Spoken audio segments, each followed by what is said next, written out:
ನಮಸ್ಕಾರ ಸ್ನೇಹಿತರೆ, ನಾನು ನಿಮ್ಮ ಗೆಳೆಯ ಚಂದ್ರಶೇಖರ್ ಮಾತಾಡ್ತಾ ಇರೋದು ಆನೆ ಕುದುರೆ ಪ್ರೇಮಿ. ನೋಡಿ ಸ್ನೇಹಿತರೆ, ಇವತ್ತು ನಾನು ನಿಮಗೆ ಒಂದು ವಿಡಿಯೋ ಮಾಡಿದ್ದೀನಿ. ಇವತ್ತು ಏನಪ್ಪ ಈ ವಿಡಿಯೋ ಅಂತಂದರೆ, ಇವತ್ತು ಈಗ ಇರ್ತಕ್ಕಂಥ ಸಿಚುವೇಶನ್, ಇವತ್ತಿನ ದಿನ ಇದು ಬೇಸಿಗೆ ಕಾಲ. ಇದು ಬೇಸಿಗೆ ಕಾಲ ಆಗಿರೋದ್ರಿಂದ ಏನಪ್ಪ ಅಂತಂದರೆ, ಬೆಳಿಗ್ಗೆ 7 ಗಂಟೆ 7:30 ಬಿಸಿಲು ಶುರುವಾದರೆ ಸಂಜೆ 5:30ಇಂದ 6 ಗಂಟೆ ತನಕ ಬಿಸಿಲಿರುತ್ತೆ, ಮತ್ತು ಅಷ್ಟೇ ಸೆಕೆ ಇರುತ್ತೆ, ಅಷ್ಟೇ ಬಿಸಿ ಗಾಳಿ ಇರುತ್ತೆ. ಆದರೆ ಏನಪ್ಪ ಅಂತಂದರೆ, ಇವತ್ತು ತುಂಬ ಮೋಡ ಇರೋದ್ರಿಂದ ಮತ್ತು ಗುಡುಗ್ತಾ ಇರೋದ್ರಿಂದ ಮತ್ತು ಸಣ್ಣದಾಗಿ ಮಳೆ ಹನಿ ಆಗ್ತಾ ಇರೋದ್ರಿಂದ ಇವತ್ತು ನಾನು ನಮ್ಮನೆ ಮೇಲೆ ಟೆರೆಸ್ ಮೇಲೆ ಬಂದು ಒಂದು ರಿಲ್ಯಾಕ್ಸೇಷನ್ ಅಂತೇಳಿ ಈ ಥರ ಒಂದು ವಿಡಿಯೋ ಮಾಡಿದ್ದೀನಿ ಸ್ನೇಹಿತರೆ.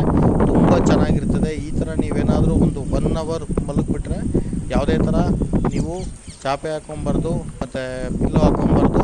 ಇದೇ ಥರ ನೀವು ನಾನು ಯಾವ ಥರ ಮಲಗಿದ್ದೀನಿ ಆ ಥರ ಮಲಗಿಬಿಟ್ರೆ 1 ಅವರು ನಿಮ್ಮ ಒಂದು ದೇಹಕ್ಕೆ ಎಷ್ಟು ರಿಲ್ಯಾಕ್ಸೇಷನ್ ಸಿಗುತ್ತೆ ಅಂದರೆ ತುಂಬ ರಿಲ್ಯಾಕ್ಸೇಷನ್ ಸಿಗುತ್ತೆ ಸ್ನೇಹಿತರೆ. ನೀವು ಇದೇ ಥರ ಮಾಡಿ ಅಂತೇಳಿ ನಾನು ಈ ಒಂದು ವಿಡಿಯೋ ಮಾಡಿ ನಿಮ್ಗೆ ತೋರಿಸ್ತಾ ಇದ್ದೀನಿ. ಓಕೆ ಸ್ನೇಹಿತರೆ, ನೆಕ್ಸ್ಟ್ ವಿಡಿಯೋದಲ್ಲಿ ಮೀಟ್